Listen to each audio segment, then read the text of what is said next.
السلام علیکم ورحمۃ اللہ وبرکاتہ۔ آج ہم آپ کو ایک بہت ہی دلچسپ اور سبق آموز قصہ ہاروت و ماروت کا پڑھ کے سنائیں گے۔ حضرت ادریس علیہ السلام کے زمانے میں انسان بہت بد عمل ہو گئے تھے۔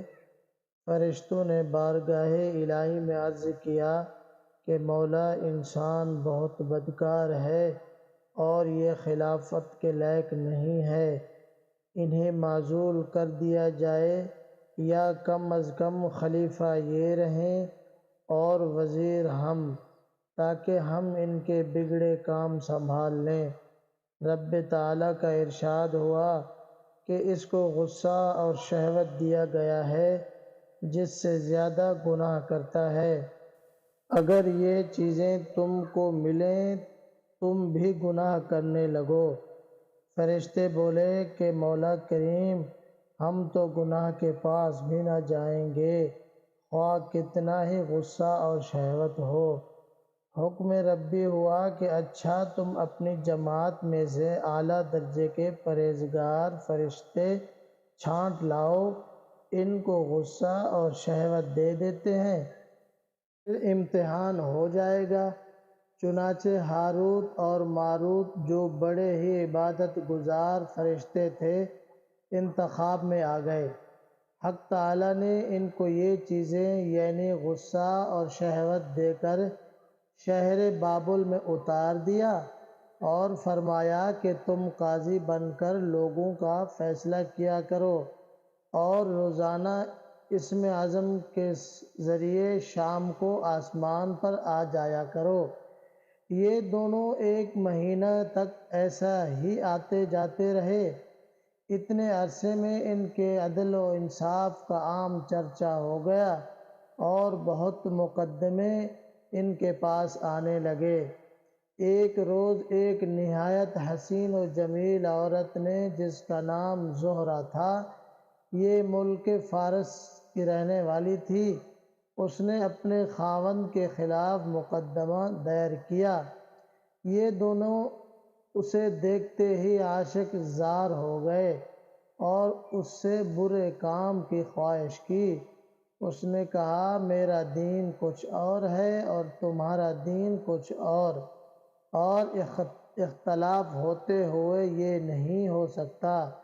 نیز میرا شوہر بہت غیرت مند ہے، اگر اسے خبر لگ گئی تو مجھے قتل کر دے گا، لہٰذا پہلے تو آپ میرے بت کو سجدہ کرو اور پھر میرے شوہر کو قتل کرو، پھر میں تمہاری اور تم میرے۔ انہوں نے انکار کر دیا۔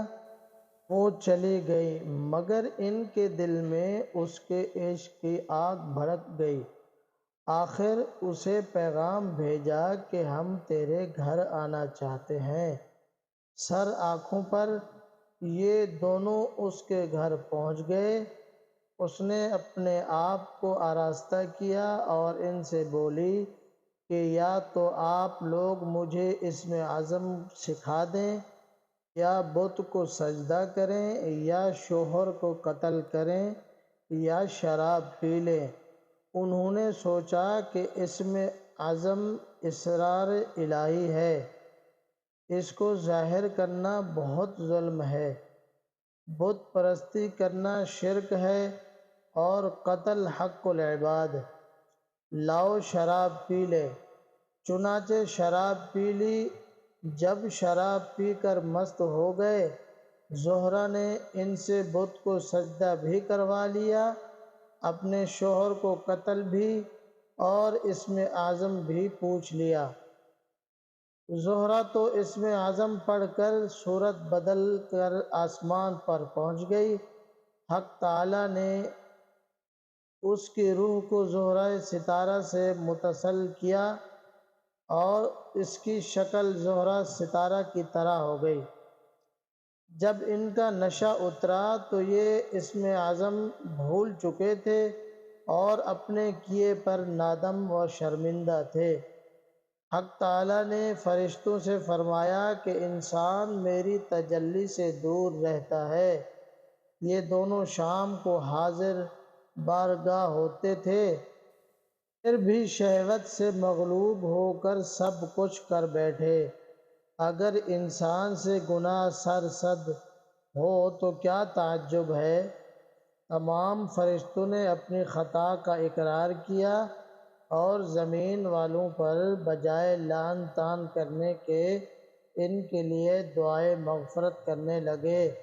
قرآن فرماتا ہے وَالْمَلَائِكَةُ يُسَبِّحُونَ بِحَمْدِ رَبِّهِمْ وَيَسْتَغْفِرُونَ لِمَنْ فِي الْأَرْضِ۔ پھر یہ دونوں حضرت ادریس علیہ السلام کی بارگاہ میں حاضر ہوئے اور شفاعت کے طالب ہوئے۔ آپ نے ان کے حق میں دعائے مغفرت کی۔